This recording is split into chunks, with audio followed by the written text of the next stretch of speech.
আপনারা শুনছেন লেখক আকবর আলী খানের বই পরার্থপরতার অর্থনীতি থেকে। অধ্যায় ৬, আজি হতে শতবর্ষ পরে অর্থনৈতিক প্রেক্ষিত।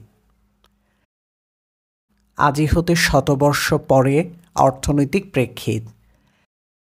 প্রেরিত পুরুষদের যেখানে সারা, সমাজবিজ্ঞানীদের সেখানে শুরু। প্রাচীন ও মধ্যযুগের ধর্মশাসিত সমাজে ভবিষ্যৎবাণীর একচেটিয়া অধিকার ছিল পয়গম্বরদের।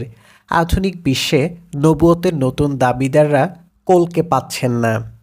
আজকের দিনে তাই ভবিষ্যৎবাণীর দায়িত্ব বর্তেছে সমাজবিজ্ঞানীদের ওপর। পয়গম্বরদের জন্য ভবিষ্যৎবাণীর কাজটি সহজ ছিল। তাদের যুক্তিতর্কের বালাই ছিল না। তাদের কাছে বিশ্বাসে মিলাই বস্তু, তর্কে বহুদূর। সমাজবিজ্ঞানীদের অবশ্য এ সুবিধা নেই। এদের সকল বক্তব্যই যুক্তি প্রমাণের উপর দাঁড় করাতে হয়। পয়গম্বরদেরও আরও একটি সুবিধে ছিল। বিশ্বের শ্রেষ্ঠ ধর্মমতসমূহের মধ্যে মুক্তির পথ নিয়ে পার্থক্য থাকলেও মানুষের ভবিষ্যৎ নিয়ে বিস্ময়কর সাদৃশ্য রয়েছে। এরা সবাই বিশ্বাস করতেন যে মানুষের ইতিহাসে ক্রমানুবর্তী ঘটেছে। মধ্যপ্রাচ্যে যে তিনটি মহান বিশ্বধর্মের জন্ম, এদের প্রত্যেকটি বিশ্বাস করত যে হযরত আদমের স্বর্গ থেকে নির্বাসন হতে শুরু হয়ে মানুষের ইতিহাসে ক্রমেই অবনতি ঘটছে। কখনো কখনো ইতিহাসে স্বর্ণযুগ দেখা দিলেও তা হবে অত্যন্ত ক্ষণস্থায়ী। অবক্ষয় অবনতির মধ্য দিয়েই মানুষের ইতিহাস শেষ হবে কিয়ামতে। হিন্দু ধর্ম বিশ্বাস করে কলিযুগের শেষে পৃথিবী ধ্বংস হয়ে যাবে। তবে ভবিষ্যৎ নিয়ে মধ্যপ্রাচ্যে উদ্ভূত ধর্মসমূহের সাথে হিন্দু ধর্মের একটি তফাৎ রয়েছে। হিন্দুরা মনে করে না যে পৃথিবী ধ্বংসের পরেই ইতিহাস শেষ হয়ে যাবে। হিন্দু ধর্মমতে ধ্বংসের পর পৃথিবী আবার সৃষ্টি হবে এবং অধঃপতনের পথ ধরে আবার ধ্বংস হবে। বারবার একই প্রক্রিয়া চলবে।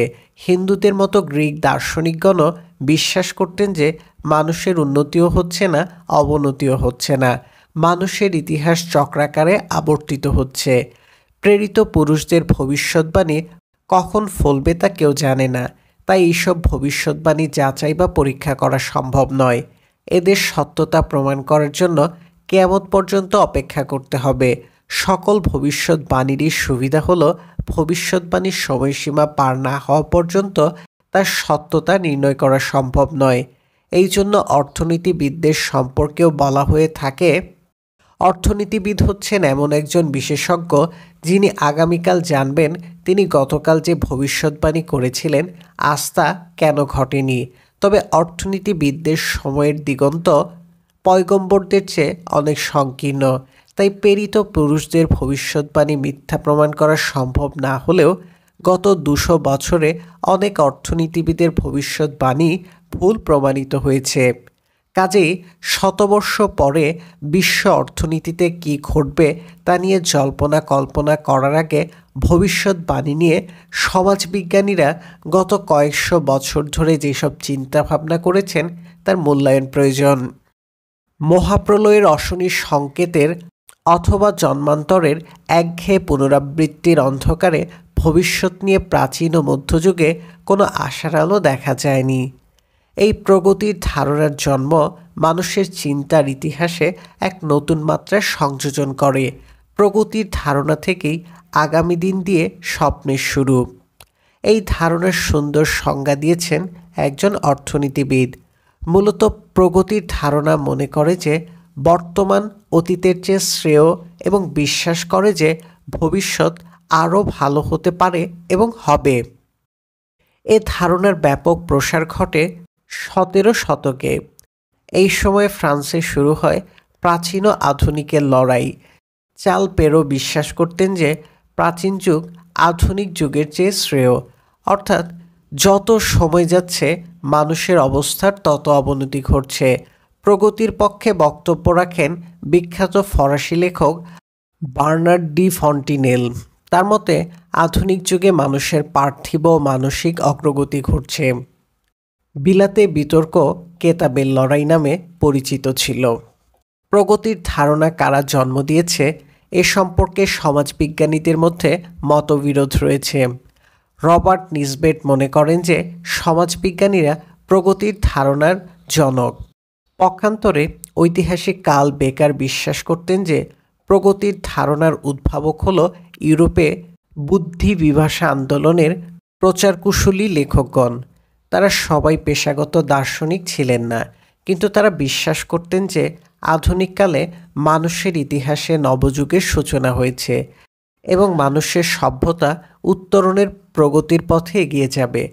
প্রথম দিকে অনেক সমাজবিজ্ঞানী এ মতবাদের বিরোধিতা করেছেন, তবে পরবর্তীকালে সমাজবিজ্ঞানীরাই প্রগতির সবচেয়ে সোচ্চার প্রবক্তা হয়ে দাঁড়ান। সমাজবিজ্ঞান ও প্রগতির ধারণা সম্পর্ক প্রসঙ্গে স্কট গর্ডন যথার্থই বলেছেন, এরা একে অপরকে প্রভাবিত করেছে। প্রকৃতির ধারণা কখনো সমাজবিজ্ঞানের কারণ, কখনো বা তার প্রভাব। 17 শতকে প্রগতির ধারাকে উজ্জীবিত করেছে আধুনিক বিজ্ঞানের জয়যাত্রা।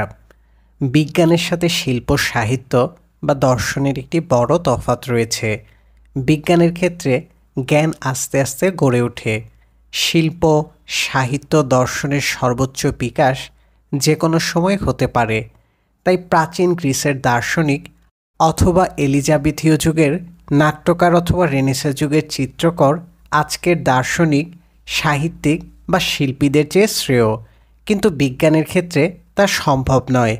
একথা সত্য যে বিজ্ঞানের সূত্রসমূহ প্রথমে আবিষ্কার করেন অত্যন্ত শক্তিধর প্রতিভারা, কিন্তু কালক্রমে এই জ্ঞান অতি সাধারণ লোকেরাও আত্মস্থ করতে পারে। তাই আজকের বিশ্ববিদ্যালয়ের একজন গড় ছাত্রের বুদ্ধি নিউটনের চেয়ে অনেক কম হলেও সে নিউটনের চেয়ে অনেক বেশি বিজ্ঞান জানে। বিজ্ঞান সম্পর্কে যথার্থই বলা হয়েছে, প্রকৃত বিজ্ঞানের মাপকাঠি এই নয় যে অলোক সাধারণ বিজ্ঞানীরা প্রকৃতির রহস্য প্রকাশ করেছেন কিনা। প্রকৃত মাপকাঠি হল অপেক্ষাকৃত কম চৌকস ব্যক্তিরা প্রতিভাশালীদের পদ্ধতি আয়ত্ত করে আরও নতুন আবিষ্কার করতে পারেন কিনা। বিজ্ঞানের জয়যাত্রার সাথে সাথে শিল্প বিপ্লবোত্তর ইউরোপে অর্থনৈতিক অগ্রগতি প্রগতির ধারণাকে আরও জনপ্রিয় করে তোলে। অর্থনীতিবিদরা কিন্তু অতি সহজে প্রগতির ধারণা বরণ করে নেননি। অর্থনীতির জনক অ্যাডাম স্মিথ অর্থনৈতিক অগ্রগতির সম্ভাবনা উপলব্ধি করেছেন। অ্যাডাম স্মিথ বিশ্বাস করতেন যে জাতীয় সম্পদ বৃদ্ধি সম্ভব এবং বাঞ্ছনীয়। তার মতে অর্থনৈতিক উন্নয়ন শ্রমিক সমাজের জন্য কল্যাণ বয়ে আনবে। কিন্তু রিকার্ডো ম্যালথুসের মতো ধ্রুপদী অর্থনীতিবিদরা মনে করতেন যে এ ধরনের উন্নয়ন আদৌ টেকসই হবে না। রিকার্ডোর মতে অর্থনৈতিক উন্নয়নের চালিকা শক্তি হলো মুনাফা। মুনাফা বাড়লেই শিল্পপতিরা আরও বিনিয়োগ করবে। বিনিয়োগ বাড়লে শ্রমিকের চাহিদা বাড়বে, ফলে শ্রমিকের মজুরি বেড়ে যাবে। শ্রমিকদের মজুরি বাড়লে জনসংখ্যা বাড়বে। জনসংখ্যার অনুপাতে খাদ্য উৎপাদন বাড়বে না। খাদ্যের দাম বেড়ে গেলে পুঁজিপতিদের পক্ষে মজুরি কমানো সম্ভব হবে না, ফলে দীর্ঘমেয়াদে মুনাফা কমে যাবে। সাথে সাথে অর্থনৈতিক জীবনে স্থবিরতা নেমে আসবে। দীর্ঘমেয়াদে প্রগতির তত্ত্বের অসারতা সবচেয়ে জোরালোভাবে তুলে ধরেন টমাস রবার্ট ম্যালথুস। সচ্ছল পরিবারের সন্তান তিনি। পরবর্তী জীবনে খ্রিস্ট ধর্মের যাজক হয়েছিলেন। পেশা হিসেবে গ্রহণ করেছিলেন অধ্যাপনা। কেমব্রিজ বিশ্ববিদ্যালয়ে গণিত বিভাগে তার অধ্যাপনা শুরু, আর ভারতীয় প্রশাসকদের প্রশিক্ষণ প্রতিষ্ঠান হাইলিবারি কলেজের রাজনৈতিক অর্থনীতির অধ্যাপক রূপে তার অধ্যাপনা জীবনের পরিসমাপ্তি। ইস্ট ইন্ডিয়া কোম্পানির কাজে যোগ দেওয়ার আগেই তিনি তার জনসংখ্যা সংক্রান্ত তত্ত্ব উপস্থাপন করেছিলেন। ম্যালথুস তার তত্ত্ব রচনা করেছিলেন তার পিতার সাথে তর্ক করার জন্য। ম্যালথুসের বাবা ড্যানিয়েল ম্যালথুস ছিলেন একজন প্রগতিবাদী। ইংল্যান্ডে তখন উইলিয়াম গডউইন ও ফ্রান্সে মার্কুইস দ্য কদর্সে প্রচার করেছিলেন যে মানুষের অবস্থা ক্রমে ক্রমে উন্নত হচ্ছে। পিতা ম্যালথুস এইসব দার্শনিকদের সমর্থক ছিলেন, কিন্তু পুত্র ম্যালথুস মনে করতেন যে এইসব ধারণা ভুল। খাওয়ার টেবিলে পিতা পুত্রের মধ্যে মানুষের ভবিষ্যৎ নিয়ে প্রায়ই তুমুল বিতর্ক হতো। পিতাকে তার মতবাদে দীক্ষিত করার জন্য 1798 সালে 32 বছর বয়সে Robert Malthus an essay on the principle of population as it affects the future improvement of society with remarks on the speculations of mister Godwin Marquis de Condorcet and other নামক গ্রন্থটি প্রকাশ করেন। যতটুকু জানা যায়, পুত্র ম্যালথুস তার পিতার মত পরিবর্তন করাতে পারেননি, কিন্তু গত 200 বছরে তার বই লাখ লাখ লোকের ভবিষ্যৎ সম্পর্কে দৃষ্টিভঙ্গি নিয়ন্ত্রণ করেছে। ম্যালথুস ছিলেন গণিতের ছাত্র। দুটি গাণিতিক অনুপাত নিয়ে তিনি তার বিশ্লেষণ শুরু করেন। ম্যালথুসের দুটি সূত্র হল: 1. জনসংখ্যা নিয়ন্ত্রিত না হলে জ্যামিতিক হারে বাড়ে। 2. খাদ্য উৎপাদন শুধু গাণিতিক হারে বাড়ে। জ্যামিতিক হার গাণিতিক হারের চেয়ে অনেক দ্রুত বাড়ে, তাই খাদ্য উৎপাদন হাঁটি হাঁটি পা করে বেড়ে চলেছে। জনসংখ্যা লাফিয়ে লাফিয়ে বাড়ছে, কাজেই জনসংখ্যার অনুপাতে খাদ্য উৎপাদন বাড়ে না। জনসংখ্যা নিয়ন্ত্রণ না করলে দেখা দেবে দুর্ভিক্ষ, মহামারী। ম্যালথুস গাণিতিক হার ব্যবহার করলেও শুধু গণিতের ভিত্তিতে ম্যালথুসের ভবিষ্যৎবাণী প্রতিষ্ঠা করার কোনো জো নেই। জনসংখ্যা খাদ্য শস্যর চেয়ে দ্রুত হারে বাড়বে এমন কোনো অমেঘ প্রাকৃতিক বিধি নেই।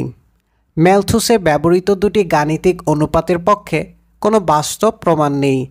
পক্ষান্তরে এদের উল্টোটাই ঘটা স্বাভাবিক।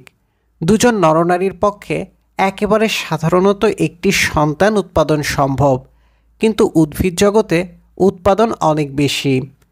একটি গমের দানা হতে বছরে 50 গুণ উৎপাদন হয়। আমরা যদি 10টি গমের গাছ আর 5টি দম্পতি নিয়ে শুরু করি, আর যদি সর্বোচ্চ হারে গম ও জনসংখ্যা বাড়তে থাকে, তবে গমের উৎপাদন জনসংখ্যা বৃদ্ধির হারকে ছাড়িয়ে যাবে। ম্যালথুসের প্রস্তাবিত অনুপাত প্রমাণ করতে হলে শুধু অঙ্ক দিয়ে চলবে না, সাথে সাথে একটি পূর্বানুমান গ্রহণ করতে হবে। অবশ্যই ঠিকমতো পূর্বানুমান গ্রহণ করতে পারলে অনেক মুশকিল আসান সম্ভব। মনে করুন সেই শিক্ষকের কথা, যাকে ছাত্র প্রশ্ন করল, কপল বাহিয়া পড়ে নয়নের জল বাক্যাংশের অর্থ কী? শিক্ষক জবাব দিলেন, শব্দটি কপল নয়, কপাল, বইয়ে ভুল ছাপা হয়েছে। ছাত্র জানতে চাইল, চোখের পানি কিভাবে কপাল বেয়ে পড়ে? বিপদে পড়ে শিক্ষক জবাব দিলেন যে এখানে একটি লাইন বাদ পড়ে গেছে। প্রকৃত বাক্যটি হবে, কপাল বাহিয়া পড়ে নয়নের জল, দুই ঠ্যাং দিল তুলে কদম্বের ডালে। অর্থনীতিবিদ হলে এই শিক্ষক বলতেন, কদম্বের ডালে দু ঠ্যাং তুলে দেওয়াটা হচ্ছে তার পূর্বানুমান। ম্যালথুসও সময় মতো কদম্বের ডালে দুই ঠ্যাং তুলে দিয়েছিলেন। তার পূর্বানুমান হলো জমির পরিমাণ সীমিত, তাই তার সিদ্ধান্ত হলো যে সীমিত জমি হতে অসীম ফসল উৎপাদন সম্ভব নয়। অর্থনীতিতে ম্যালথুসের সবচেয়ে বড় অবদান তাই জ্যামিতিক ও গাণিতিক অনুপাতের ব্যবহার নয়, তার অমর কীর্তি হল ল অফ ডিমিনাইজিং রিটার্নস অথবা ক্রমহ্রাসমান বাড়তি উৎপাদন বিধি। এই বিধির বক্তব্য হল, কোনো পণ্য উৎপাদনের জন্য যদি একাধিক উপাদানের প্রয়োজন হয় এবং একটি উপাদানের পরিমাণও স্থির থাকে, তবে অন্য সব উপাদান অনেক বাড়ানো হলেও আনুপাতিক হারে উৎপাদন বাড়বে না, বরং উপকরণ বৃদ্ধির তুলনায় উৎপাদন কমতে থাকে। ধরা যাক, খাদ্য উৎপাদনের জন্য শ্রম ও জমির প্রয়োজন। যদি জমির পরিমাণ স্থির থাকে, তবে শুধু শ্রমিকের সংখ্যা বাড়লে উৎপাদন আনুপাতিক হারে বাড়বে না। ক্রমহ্রাসমান বাড়তি উৎপাদন বিধি একটি অনুমান মাত্র, এর পক্ষে কোনো বাস্তব প্রমাণ নেই। তবু আমরা কৃষির অভিজ্ঞতা হতে দেখতে পাই যে শ্রমিকের সংখ্যা বাড়তে থাকলে এক পর্যায়ে না এক পর্যায়ে বাড়তি উৎপাদন কমতে থাকে। এই অনুমানের কারণ হলো, যদি এ বিধি সত্য না হয় তাহলে উদ্ভট পরিস্থিতির সৃষ্টি হতে পারে। জমির পরিমাণ না বাড়িয়ে শুধু শ্রমিকের সংখ্যা বাড়িয়ে যদি উৎপাদন বাড়ানো সম্ভব হয়, তবে শ্রমিকের সংখ্যা বাড়িয়ে একটি ফুলের টব হতেই পৃথিবীর জন্য প্রয়োজনীয় খাদ্যশস্য উৎপাদন সম্ভব হবে। এই যুক্তি গ্রহণ করলে আজব পরিস্থিতির সৃষ্টি হবে। এ ধরনের পরিস্থিতি তর্কশাস্ত্রে যুক্তির উদ্ভট পরিণতি নামে পরিচিত। তর্কের খাতিরে ক্রমহ্রাসমান বাড়তি উৎপাদন বিধি মেনে নেওয়া ছাড়া কোনো উপায় নেই। ক্রমহ্রাসমান বাড়তি উৎপাদন বিধি ম্যালথুসের তত্ত্বের সবচেয়ে বড় সবলতা। আবার এটাই হলো তার সবচেয়ে বড় দুর্বলতা। সবলতা এই জন্য যে এ বিধি মিথ্যা প্রমাণ সম্ভব নয়, কিন্তু দুর্বলতা এই জন্য যে এ বিধি শুধুমাত্র স্বল্পমেয়াদে প্রযোজ্য, দীর্ঘমেয়াদে অথবা অতি দীর্ঘমেয়াদে প্রযোজ্য নয়। তবে স্বল্পমেয়াদ আর দীর্ঘমেয়াদের তফাৎ বুঝতে হবে। অনেকে মনে করেন যে স্বল্পমেয়াদ হলো অল্প সময়, দীর্ঘমেয়াদ অর্থ দীর্ঘ সময়, অথচ অর্থনীতির এই মেয়াদের সাথে পঞ্জিকার দিনক্ষণের সম্পর্ক নেই।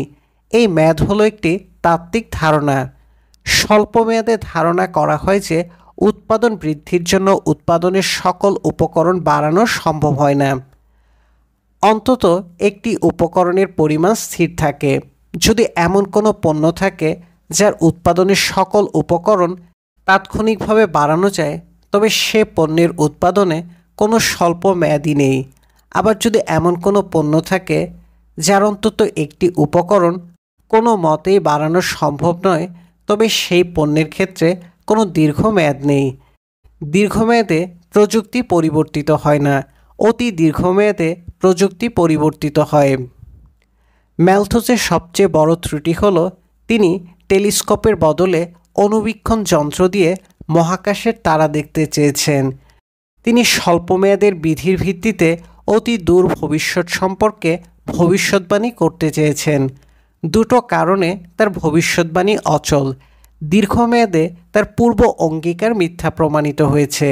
ম্যালথুসের ভবিষ্যৎবাণী অনুসারে ভূমির পরিমাণ সীমিত থাকেনি। দীর্ঘমেয়াদে আমেরিকা ও অস্ট্রেলিয়ার শূন্য প্রান্তরে ফসলের আবাদ হয়েছে। এমনকি এশিয়া ও ইউরোপের জঙ্গল পরিষ্কার করে ও অনাবাদি জমি কর্ষণ করে চাষের জমির পরিমাণ বাড়ানো হয়েছে। ম্যালথুসের অনুমান ছিল অতি দীর্ঘমেয়াদে কৃষির প্রযুক্তির উল্লেখযোগ্য পরিবর্তন হবে না। বাস্তবে পুঁজিঘন যন্ত্রপাতি ব্যবহার করে ও কৃষি সংক্রান্ত গবেষণা প্রয়োগ করে খাদ্য উৎপাদন নাটকীয়ভাবে বাড়ানো হয়েছে। ইতিহাস তাই ম্যালথুসের ভবিষ্যৎবাণী সমর্থন করে না, বরং সত্য প্রমাণিত হয়েছে তার পিতার প্রগতিবাদী অনুমান। ঐতিহাসিক কার্লো চিপোলার অভীক্ষণ অনুসারে 1750 সালে বিশ্বের জনসংখ্যা ছিল 65 কোটি হতে 85 কোটি। 1880 সালে এই সংখ্যা ছিল 110 কোটি হতে 130 কোটি।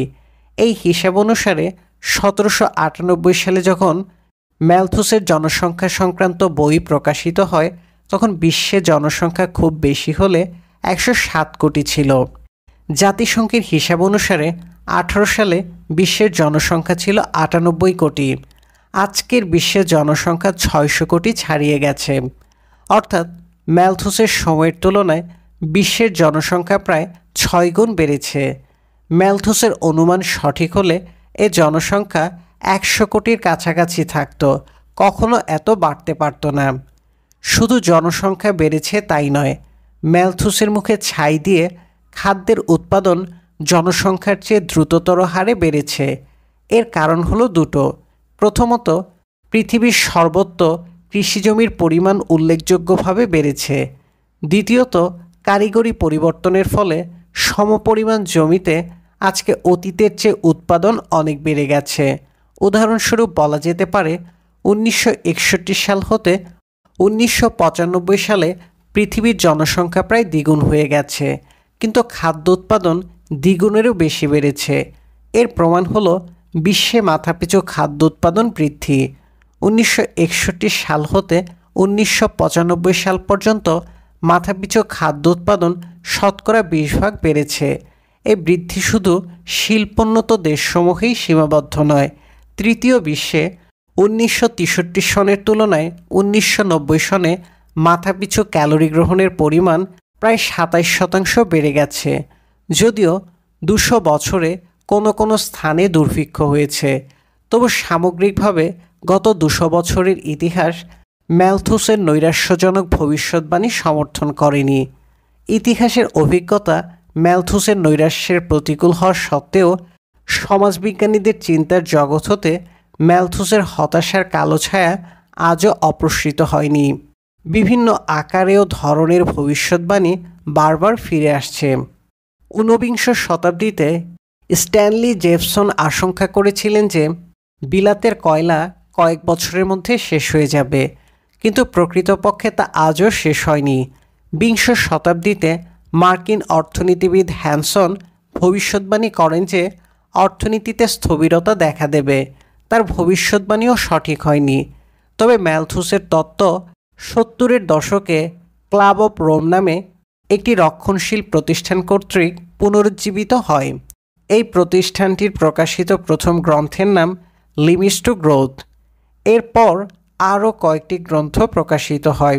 তাদের মূল বক্তব্য হল পৃথিবীর সসীম সম্পদ নিয়ে অসীম জনসংখ্যা বৃদ্ধি সম্ভব নয়। তাই জনসংখ্যা বৃদ্ধি হ্রাস করতে না পারলে এবং খাদ্য খনিজ সম্পদের চাহিদা না কমালে অর্থনৈতিক উন্নয়ন থেমে যাবে। এদের ভবিষ্যৎবাণী যত চমকপ্রদই হোক না কেন, এদের বক্তব্যে কোনো নতুনত্ব নেই। ক্লাব অফ রোমের জন্মের আগেও অনেক গণ্যমান্য ব্যক্তি ভবিষ্যৎবাণী করেছেন বিশ্বের খনিজ সম্পদ শেষ হয়ে যাবে। 1914 সালে যুক্তরাষ্ট্রের খনিজীয় বিভাগ ঘোষণা করে যে 1924 সালের মধ্যে যুক্তরাষ্ট্রের খনিজীয় তেল শেষ হয়ে যাবে। মার্কিন যুক্তরাষ্ট্রের স্বরাষ্ট্র দপ্তর 1939 ও 1951 সালে ঘোষণা করে যে যুক্তরাষ্ট্রের তৈল সম্পদ যথাক্রমে 1952 ও 1964 সালে শেষ হয়ে যাবে, কিন্তু এইসব ভবিষ্যৎবাণীর কোনোটি সত্য প্রমাণিত হয়নি।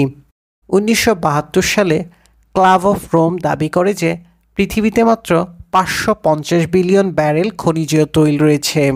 মার্কিন প্রেসিডেন্ট জিমি কার্টার এ হিসাবের ভিত্তিতে আশঙ্কা প্রকাশ করেন যে 80-এর দশকের শেষে পৃথিবীতে খনিজীয় তৈল শেষ হয়ে যাবে। প্রকৃত পরিস্থিতি হল 1970 হতে 1990 খ্রিস্টাব্দ পর্যন্ত সময়কালে 600 বিলিয়ন ব্যারেল তৈল ব্যবহৃত হয়েছে। এরপরেও 1990 সালে কমপক্ষে 900 বিলিয়ন ব্যারেল তৈলের পরীক্ষিত মজুত রয়েছে। এই মজুতের পরিমাণ বেড়েই চলছে। ম্যালথুসের ধারণায় অনুপ্রাণিত হয়ে আজও অনেকে বিশ্বাস করেন যে পৃথিবীতে খনিজীয় সম্পদের সরবরাহ চাহিদার সাথে তাল মিলিয়ে চলতে পারবে না।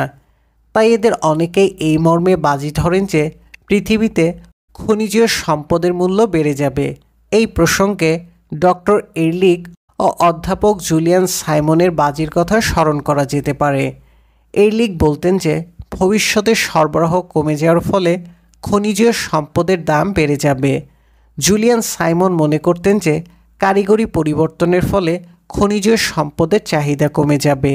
এরা 1980 সালের 5টি খনিজীয় সম্পদ টাংস্টেন, নিকেল, তামা, ক্রোম ও টিনের দামের উপর বাজি ধরেন। এরলিক দাবি করেন যে 1980-এর তুলনায় 1990 সালে এইসব খনিজ দ্রব্যের দাম বাড়বে। সাইমনের মতে 1990 সালে এইসব দ্রব্যের মূল্য 1980 সালের স্থিরকৃত মূল্যের ভিত্তিতে কমবে। 1990 সালে দেখা গেল সাইমনই সঠিক।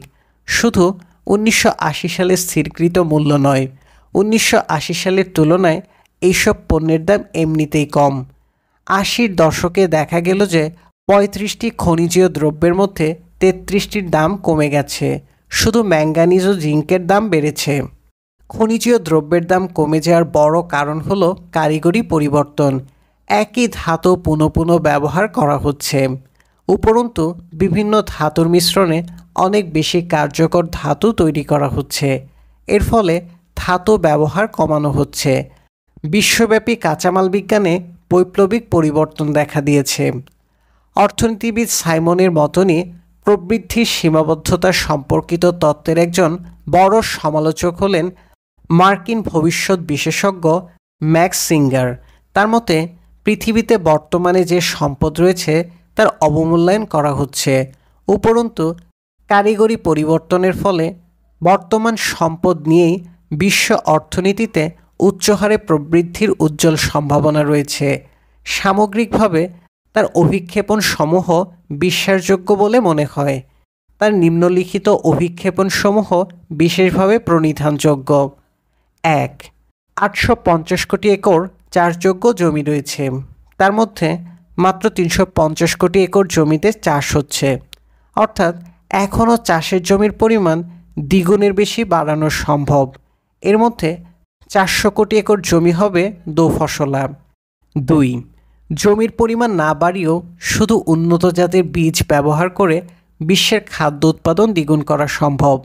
আবার শুধু সেচ ও সারের ব্যবহার বাড়িয়ে বর্তমান প্রযুক্তি দিয়েই খাদ্য উৎপাদন 3 গুণ করা সম্ভব। অর্থাৎ বর্তমান প্রযুক্তি প্রয়োগ করে জমির পরিমাণ না বাড়িয়ে বা কর্ষিত জমির পরিমাণ অপরিবর্তিত রেখেই উৎপাদন 5 গুণ বাড়ানো সম্ভব। 3. তেলের দাম বাড়লে উৎপাদন বাড়বে। তেলের বিকল্প প্রযুক্তি দ্রুত ছড়িয়ে পড়বে। অপ্রচলিত জ্বালানি সম্পদ যথা সৌরশক্তি, বায়ুচালিত শক্তি ও আণবিক শক্তির দ্রুত প্রসার হবে। 4. তেল ছাড়া অন্যান্য খনিজ সম্পদের ব্যবহার অত্যন্ত সীমিত। খাদ্য এবং তেল ছাড়া 1980 সালে মার্কিন যুক্তরাষ্ট্রের নাগরিকরা বছরে মাত্র $170 খনিজ দ্রব্য ব্যবহার করে। এদের কোনোটাই অত্যাবশ্যক নয়। প্রবৃদ্ধির পথে খনিজ সম্পদের দুষ্প্রাপ্যতা কোনো অন্তরায় হবে না। 5. বিশ্বের জনসংখ্যা বৃদ্ধি একটি স্থায়ী প্রক্রিয়া নয়। এ বৃদ্ধি ইকুইলিব্রিয়াম হতে একটি সাময়িক বিচ্যুতি মাত্র। জন্মের হার বৃদ্ধির ফলে বিশ্বের জনসংখ্যা বাড়েনি, বেড়েছে মৃত্যুর হার হ্রাস পাওয়ার ফলে। কিন্তু ইকুইলিব্রিয়াম পুনঃপ্রতিষ্ঠিত হলে বিশ্বের জনসংখ্যা বৃদ্ধি আরও কমে যাবে। আগামী 100 বছর অতিক্রান্ত হওয়ার আগেই পৃথিবীর জনসংখ্যা স্থিতিশীল হয়ে যাবে। সিঙ্গারের মত, আশাবাদীরা বিশ্বাস করেন যে প্রবৃদ্ধির কোনো সীমা নেই। প্রাকৃতিক সম্পদের অভাবে দুর্ভিক্ষ দেখা দেবে না। খনিজীয় সম্পদের অপ্রতুলতার ফলে অর্থনৈতিক প্রবৃদ্ধির গতি শ্লথ হয়ে যাবে না। ইতিহাস আশাবাদীদের পক্ষে। বিংশ শতাব্দীর অভিজ্ঞতা আশাবাদীদের অনুমান সমর্থন করছে। তবু অনেক অর্থনীতিবিদ এখনও একবিংশ শতাব্দী নিয়ে আশাবাদী নন। তার অবশ্য একটি বড় কারণ হলো অর্থনীতি তার জন্মলগ্ন হতেই কার্লাইলের ভাষায় একটি হতাশাবাদী বিজ্ঞান। আজকের অনেক অর্থনীতিবিদদের লেখা পড়লে পুরনো দিনের একটি গল্প মনে পড়ে। এক দেশে ছিলেন এক রাজা। দেশে অর্থনৈতিক সমস্যা দেখা দিলে তিনি মন্ত্রীকে দেশের অর্থনীতিবিদদের সাথে পরামর্শ করতে নির্দেশ দেন। পরামর্শ শেষ হলে রাজা মন্ত্রীর কাছে অর্থনীতিবিদদের সুপারিশ জানতে চান। মন্ত্রী বলেন, হুজুর, অর্থনীতিবিদরা 2টি ভাগে বিভক্ত হয়ে গেছে। এদের একদল আশাবাদী, আরেক দল নৈরাশ্যবাদী। রাজা বললেন, নৈরাশ্যবাদীদের বাদ দিন। আশাবাদীরা কি বলছেন বলুন। মন্ত্রী বললেন, আশাবাদীরা বলছেন যে আগামী বছর দেশের সবাইকে ঘাস খেয়ে থাকতে হবে। অবাক হয়ে রাজা বললেন, তবে নৈরাশ্যবাদীরা কি বলছে? মন্ত্রী বললেন, নৈরাশ্যবাদীরা বলছে যে আগামী বছরে সবার জন্য যথেষ্ট ঘাসও পাওয়া যাবে না। আমার মনে হয় আজকের অনেক আশাবাদী অর্থনীতিবিদই একবিংশ শতাব্দীর অমিত অর্থনৈতিক সম্ভাবনা উপলব্ধি করতে পারছেন না। বিংশ শতাব্দী হতে একবিংশ শতাব্দীতে বিশ্ব অর্থনৈতিক ব্যবস্থায় বৈপ্লবিক উত্তরণ ঘটেছে। বিংশ শতাব্দীতে অর্থব্যবস্থায় পুঁজি ছিল ক্ষমতার প্রধান উৎস। একবিংশ শতাব্দীতে জ্ঞানভিত্তিক সমাজে অর্থ বা বিত্ত নয়, জ্ঞানই হল অর্থনৈতিক ক্ষমতার মৌলিক উপাদান। তথ্য প্রযুক্তির রাজপথ ধরে নতুন প্রযুক্তি বিশ্বব্যাপী সম্প্রসারিত হচ্ছে। এই জ্ঞানভিত্তিক সমাজে অর্থনৈতিক প্রবৃদ্ধির চালিকা শক্তি হবে কারিগরি পরিবর্তন। অতীতে কারিগরি পরিবর্তন একটি নিরন্তর প্রক্রিয়া ছিল না। কারিগরি পরিবর্তন আকস্মিকভাবে মাঝে মাঝে ঘটত, তারপর মাঝে মাঝে ছেদ পড়ত। পুঞ্জীভূত বৈজ্ঞানিক আবিষ্কার ও কারিগরি পরিবর্তনের ফলে আজকের বিশ্বে এ ধরনের পরিবর্তন অনেক সহজ হয়ে গেছে। বিরামহীন কারিগরি পরিবর্তন তাই দৈনন্দিন জীবনের অংশ হয়ে দাঁড়িয়েছে। কারিগরি পরিবর্তনের এত দ্রুত ব্যাপক প্রসার হচ্ছে যে এ সম্পর্কে ভবিষ্যৎবাণী করাও শক্ত হবে। প্রখ্যাত অর্থনীতিবিদ পল রোমার যথার্থই বলেছেন, সম্ভাব্য বস্তুর জগৎ প্রকৃত বস্তুর জগৎ হতে অচিন্তনীয়ভাবে বড়। আমাদের আবিষ্কারের বস্তু কখনো শেষ হবে না, বরং যেহেতু আবিষ্কারের প্রক্রিয়া হচ্ছে অর্থনৈতিক উন্নয়নের মূল উৎস, এই উপলব্ধি অত্যন্ত আশাব্যঞ্জক। যদি এমন পর্যায়ে আমরা উপনীত হই যখন কারিগরি পরিবর্তন থেমে যাবে, তখন সম্পদের অভাবে অর্থনৈতিক উন্নয়নও থেমে যাবে। যতক্ষণ পর্যন্ত আমরা সীমিত কাঁচামালের নতুন ও আরও মূল্যবান ব্যবহার করব, ততক্ষণ আমরা নতুন নতুন মূল্য সৃষ্টি করতে থাকব। কারিগরি পরিবর্তনের ফলে কম কাঁচামাল ও শ্রম দিয়ে অধিক মূল্যবান দ্রব্য সৃষ্টি সম্ভব হবে। অটোমেশন ব্যাপক প্রয়োগের ফলে মানুষের অনেক স্বপ্ন পূরণ হবে। হয়তো এমন একদিন আসবে যেদিন গ্রিক দার্শনিকদের স্বপ্নরাজ্যের কল্পনাও বাস্তবায়িত হবে। একজন গ্রিক দার্শনিক স্বপ্নরাজ্যের বর্ণনা করতে গিয়ে লিখেছেন, the fishes came perfectly willing and did their own grilling and served themselves on the dishes. স্বপ্নরাজ্যে এমন এক স্থান যেখানে মাছেরা নিজে নিজে চলে আসে, নিজেরা নিজেদের সেঁকিয়ে তারা খাদ্য হিসেবে নিজেদের পরিবেশন করে। এই ধরনের আজগুবি কল্পনাকে একসময় বিদ্রূপ করা হতো। আজকের প্রজনন প্রকৌশল এবং অটোমেশনের যুগে কেউ কি হলফ করে বলতে পারবে যে গ্রিক দার্শনিকদের কল্পিত মাছের উৎপাদন সম্ভব হবে না? অবশ্যই কারিগরি পরিবর্তনের ফলে এমন সব ঘটনা ঘটবে যা এই মুহূর্তে কল্পনা করা সম্ভব নয়। অতীতে মানুষের অর্থনৈতিক উন্নয়নের প্রধান প্রতিবন্ধক ছিল সম্পদের অপ্রতুলতা। দ্রুত কারিগরি পরিবর্তনের ফলে একবিংশ শতাব্দীতে সম্পদের অভাব প্রগতির সাথে অলঙ্ঘনীয় অন্তরায় হয়ে দাঁড়াবে না। তবে একবিংশ শতাব্দীতে মানুষের সামনে দুটো চ্যালেঞ্জ দেখা দেবে, একটি অতি পুরাতন, অন্যটি নতুন। অতি পুরাতন চ্যালেঞ্জটি হলো তীব্রতর আর্থিক অসাম্যের পরিবেশে রাজনৈতিক ও অর্থনৈতিক স্থিতিশীলতা বজায় রাখা। আর্থিক অসাম্যের সমস্যা মোটেও নতুন নয়, তবু বিংশ শতাব্দীর শেষে 2 দশকের অভিজ্ঞতা হতে দেখা যাচ্ছে যে শিল্পোন্নত দেশসমূহে মানুষে মানুষে আর্থিক অসাম্য বাড়ছে। 1970 হতে 1990 সাল পর্যন্ত সময়কালে মার্কিন যুক্তরাষ্ট্রে সর্বোচ্চ 1% পরিবারের আয় দ্বিগুণ হয়েছে, অথচ সর্বনিম্ন আয়ের শ্রেণীভুক্ত 20% পরিবারের আয় প্রায় 10% কমে গেছে। 1969 সালে শিল্পোন্নত দেশসমূহে সর্বোচ্চ শ্রেণীর গড় মজুরি সর্বনিম্ন মজুরির 7.5 গুণ ছিল। 1992 সালে এ অনুপাত 11 গুণে দাঁড়িয়েছে। সাথে সাথে উন্নয়নশীল আর উন্নত দেশসমূহের ব্যবধান বাড়ছে। উদাহরণস্বরূপ স্মরণ করা যেতে পারে যে 1981 সালে মার্কিন যুক্তরাষ্ট্রের মাথাপিছু আয় বাংলাদেশের মাথাপিছু আয়ের 91.7 গুণ ছিল। 1997 সালে এই বৈষম্য 106.44 গুণে উন্নীত হয়েছে। আবার উন্নয়নশীল দেশসমূহের ভেতরে ধনী ও গরিবের বৈষম্য অত্যন্ত নগ্ন হয়ে উঠেছে। 1998 সালের বিশ্ব উন্নয়ন প্রতিবেদন থেকে দেখা যায় যে 15টি দেশের সর্বোচ্চ আয়ের 10% পরিবার মোট জাতীয় আয়ের 40%-এর বেশি ভোগ করে। এই 15টি দেশের সবকয়টি হল উন্নয়নশীল দেশ। পৃথিবীর সবচেয়ে ধনবৈষম্য বিরাজ করছে ব্রাজিলে, কোনো উন্নত দেশে নয়। অসাম্যের সূচকের পরিমাণ সর্বাধিক 1 হতে পারে। এই সূচক ব্রাজিলের 0.60, অর্থাৎ মার্কিন যুক্তরাষ্ট্রে এই সূচক 0.40 আর বাংলাদেশে 0.28।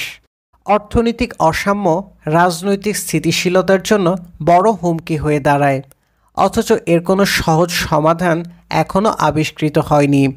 অর্থনৈতিক অসাম্য প্রবাদবাক্যে বর্ণিত দিল্লির লাড্ডুর মতো। কথায় বলে, দিল্লির লাড্ডু যে খেয়েছে সে ঠকেছে এবং যে খায়নি সেও ঠকেছে।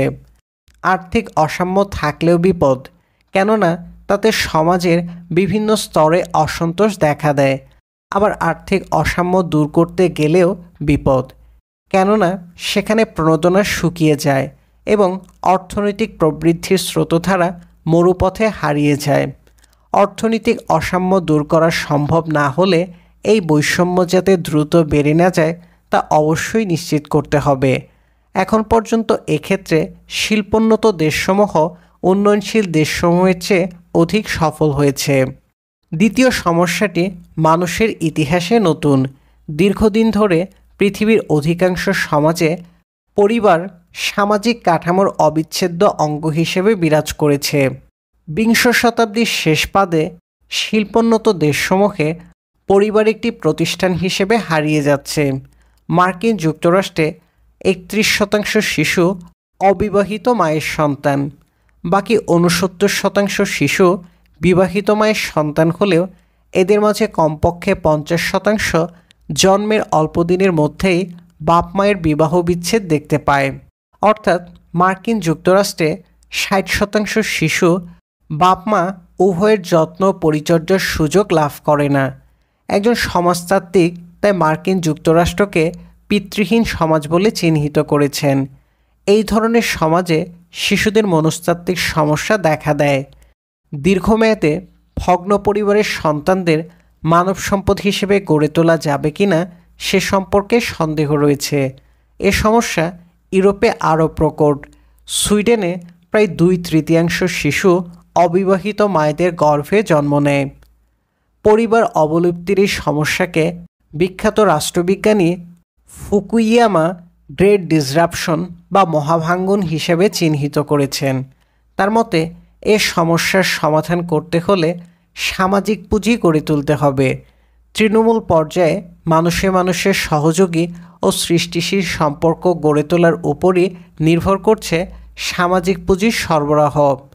একবিংশ শতাব্দীর উষালগ্নে তাই মানুষের সামনে সবচেয়ে বড় সমস্যা অর্থনৈতিক নয়, সবচেয়ে বড় সমস্যা হলো রাজনৈতিক ও সামাজিক। প্রায় 7 দশক আগে লর্ড কেইন্স যে ভবিষ্যৎবাণী করেছিলেন তা একবিংশ শতাব্দীর সম্পর্কেও প্রযোজ্য। অভাব আর দারিদ্র্যের সমস্যা এবং শ্রেণীয় জাতিসমূহের মধ্যে সংঘাত একটি ভয়ঙ্কর বিভ্রান্তি মাত্র, একটি সাময়িক ও অপ্রয়োজনীয় বিভ্রান্তি মাত্র।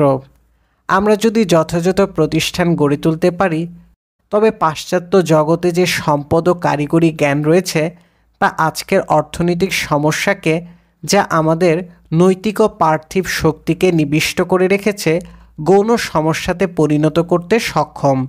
তাই সেই দিন দূরে নয় যেদিন অর্থনৈতিক সমস্যা যথাস্থানে পড়ে থাকবে, অর্থাৎ পেছনে পড়ে থাকবে, এবং মানুষের হৃদয়ে বুদ্ধিশক্তি।